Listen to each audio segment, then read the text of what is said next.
With conversations around municipalities voting to remove fluoride from their water supply, Calgary is reintroducing it into its water systems after more than a decade of fluoride-free drinking water. The city is upgrading its water treatment equipment with an aim to add fluoride by 2025. This marks a major reversal from a 2011 decision to take it out. For more on why Calgary changed its mind, let's bring in Juliette Guichon. She's the president of Calgarians for Kids' Health. It's a key advocacy group which led the campaign to reintroduce fluoride in 2021. Thanks for being our guest this morning.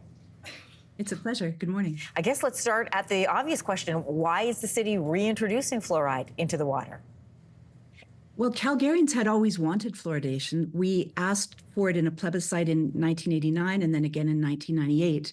But in 2011, the city councillors removed it without an electoral mandate, against the will of the people and contrary to medical advice. The reason they did that was that they had been bombarded by false and misleading information by a small group, but very vocal group of people who were writing to them.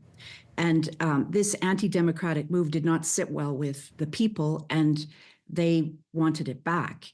And in 2021, we finally had the opportunity to have a plebiscite, and Calgarians voted overwhelmingly to return our public health measure to us.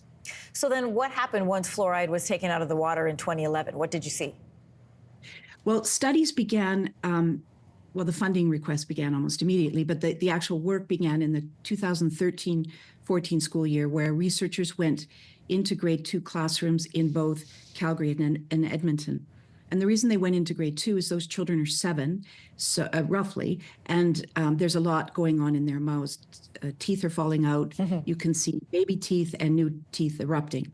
So in 2013-14, already there was a significant difference between Calgary and Edmonton.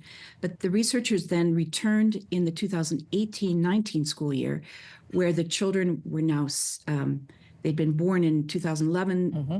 By 2018-19, they've never known fluoridation. And the differences were even more dramatic, even though Calgary parents reported doing more of everything they could, brushing, flossing, reducing simple sugars, going to the dentist. But nevertheless, their children had worse outcomes than those in Edmonton. A second measure was general anesthesia increase, almost doubled in Calgary, as compared to children in Edmonton. And what this means is that children under 6 who are too young to cooperate with the dentist needed dental decay treatment at almost double the rate of children in Edmonton. And general anesthesia has its own risks. And then the third measure was a dramatic increase in the need for intravenous antibiotic therapy to prevent overwhelming infection from an infection that originated in the tooth but went to the eye or went down to the throat. And these are life-threatening conditions if they're not treated. And that increase of 700% between 2011 and 2018 was also dramatic. We are seeing a push for removing fluoride from water, in particular coming up from the United States. What's driving that movement? False and misleading studies, many of which originate in Canada. So when I say they're false, I mean that they use invalid measures to make claims, false claims, that fluoridation harms IQ. But because these studies, there are many of them, and they're repeated, people like Mr. Kennedy and the Surgeon General of Florida can believe them, even though researchers are trying to make it very clear that if you can't measure fluoride exposure and you can't measure IQ, then you really have nothing to report, even if you report it 6 or 7 times. In this country, just so that people are clear, although regulation is federal and provincial, the management of water systems falls to municipalities, which is why different cities and towns get to choose.